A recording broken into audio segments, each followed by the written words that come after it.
Hello everyone, আসসালামু আলাইকুম। আজকে আমি আপনাদেরকে দেখাবো আমের আচার বানানোর নতুন রেসিপি। আপনারা শুরুতেই আমটিকে এইভাবে কেটে তারপরে এইভাবে স্লাইস করে নেবেন। স্লাইস করা হয়ে গেলে এর মধ্যে অল্প পরিমাণে লবণ ও অল্প পরিমাণে হলুদের গুঁড়ো মিক্স করে নেবেন। চাইলে কিছুটা মরিচের গুঁড়োও অ্যাড করতে পারেন। তারপরে এটিকে আধা ঘন্টার মতো ঢেকে রাখতে হবে।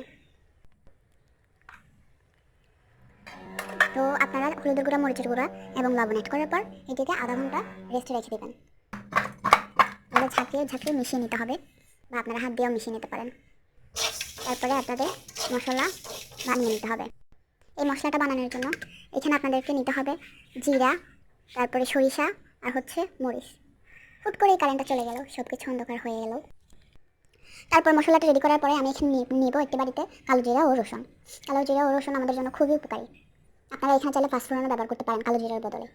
তো একটা কড়াইতে তেল নিয়ে নিতে হবে, অবশ্যই সরিষার তেল নিতে হবে। সরিষার তেল দিয়ে এর মধ্যে আমরা রসুন আর কালো জিরা নিয়ে নিব। রসুনটা লাল লাল করে ভেজে নেব। তারপরে যে আমগুলো রাখছিলেন ওই আমগুলোকে পানি ঝরিয়ে নিতে হবে। আমগুলো থেকে হলুদ আর লবণ মাখা আমগুলোতে অনেকগুলো পানি বের হবে, সেই পানিতে বের করে শুকনো শুকনো করে আমগুলো নিতে হবে। তারপরে আমগুলো শুকনো করে নেওয়ার পরে রসুন, কালো জিরা ও তেলের সাথে আমগুলো একদম লাল লাল করে ভেজে নিতে হবে। তো আমটাকে অবশ্যই এখন ভেজে নিতে হবে লাল লাল করে। এর জন্য আমি সাথে কিছু লঙ্কা গুঁড়ো অ্যাড করবো, যাতে কালারটা দেখতে খুব ভালো আসে। লঙ্কা গুঁড়ো অ্যাড করার পরে এখানে চিনি পানি মিক্স করবো, অর্থাৎ চিনির মধ্যে আমরা কিছু পানি অ্যাড করে দিব, যাতে চিনিটা শক্ত শক্ত না হয়ে থাকে। চিনি পানিটা অ্যাড করার পর ওই পানিটা আমটাও কিছুটা সিদ্ধ হয়ে যাবে। তারপর আমরা চিনি পানি অ্যাড করে দিলাম। এখন আমটাকে আমরা এপাশ ওপাশ করে সিদ্ধ করে নেব, অর্থাৎ চিনির পানিতে আমরা এটাকে ভেজে নেব। এখন চিনি পানিতে এটা করার কারণে যার কারণে ভিনেগারের প্রয়োজন নেই। তারপরে আমরা আমাদের রেডি রাখা সেই মশলাটা এখানে অ্যাড করে দেবো, যেখানে ছিল জিরার গুঁড়ো, ধনিয়া, ধনিয়া, লঙ্কা আর